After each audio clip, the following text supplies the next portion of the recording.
Whoop.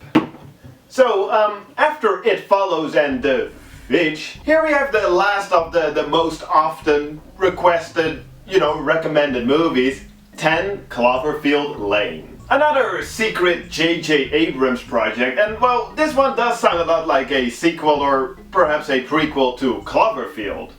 Remember that one? That pretty cool found footage style monster movie from 2008? Oh wow, that's 8 years ago already. Ooh. But no, it's only a spiritual sequel, or a blood relative, if you will. And I'm just sitting over here thinking like, well, if they're not really related, why make the title such an obvious reference to the other movie? But more on that later. Let's first just take a look at what this movie is about. Well, it's not shot in found footage fashion, thank God. Here we follow Ramona Flowers having an argument with her boyfriend, perfectly portrayed by Bradley Cooper. Why? It's only his voice, and he's in it for what? Well, I actually timed it. It's about 30 seconds. Also, that's not Bradley Cooper on this sweet photo of them together. Anyway, oh shit! She gets in an accident and wakes up chained up in this bunker. And this bunker belongs to this guy, claiming that he saved her life and that there's some kind of major attack going on. You know, the whole outside air being contaminated and whatnot. And that this bunker is, well, basically the only safe place to be. But she, of course, is like, yeah, right, I'm just here to get tortured and raped, am I not? That's basically the premise, and as a viewer, you're left with the question, are we dealing here with John Good or John Badman? But hey, that's a great premise, right? And let me tell you, if you haven't seen this movie yet, just stop watching this video and get your hands on a copy, really. It's good, you won't be disappointed. Because I do honestly believe that it is best going into this movie not knowing too much. I mean, I actually saw this movie in theaters, but I went to see it purely based on a couple of people saying that it was pretty good. Like really, when I sat down, I didn't even really know exactly what type of genre this movie was going to be.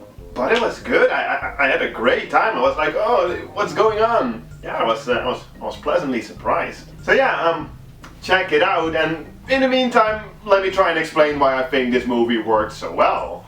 It's tense. One location, 3 characters, and a constant, okay, what exactly is going on vibe. Definitely goes to show that you can make a great movie on a low budget as long as you have an interesting setup and a well-written screenplay.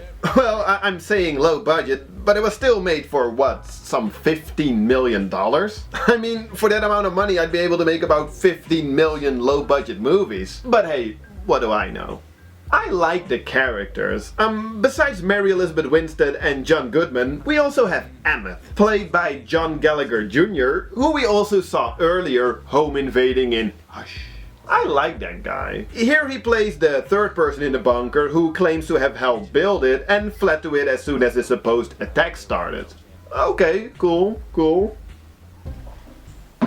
But what mostly kept my interest during this whole movie was the whole mystery of it all. I really like that aspect of it. Really, while watching, you go from, this John Goodman character, he's fucking crazy, to a little later perhaps you're like, or, maybe he's not that bad, maybe he is telling the truth. And then a little later you're back to, oh man, he's crazy, and bomb, back and forth.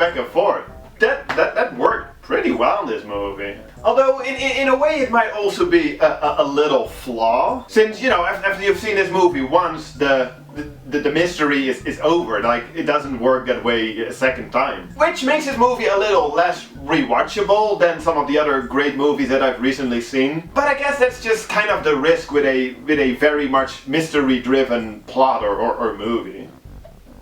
But the mystery, I actually do want to talk a little bit more about that, go a little bit more into the mystery. So, in case if you haven't seen this movie yet, first of all, why are you still watching? Didn't I tell you to just stop watching this video and watch the movie instead?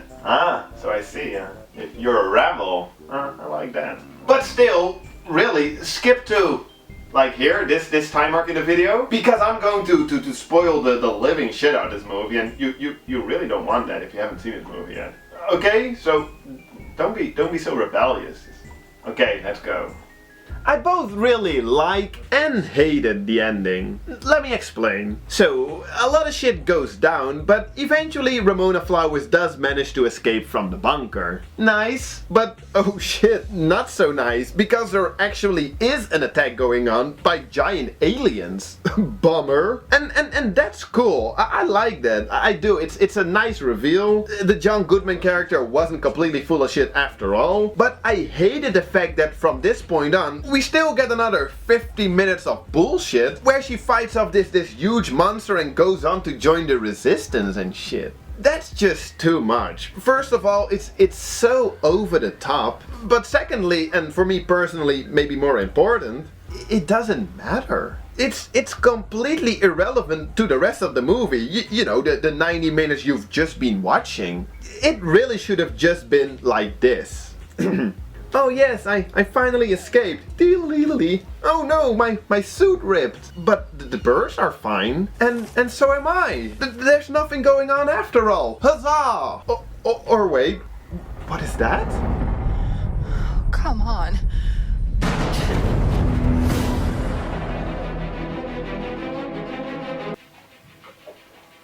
I mean, how cool would that be? I honestly think that would be way better. I mean, the whole movie is about the mystery, you know, and you know, perfectly set in this small claustrophobic setting. And if they would have cut off the movie at that point, I feel like that would be much more fitting. You know, you would have just like a bit of an ambiguous ending, but it would work way better.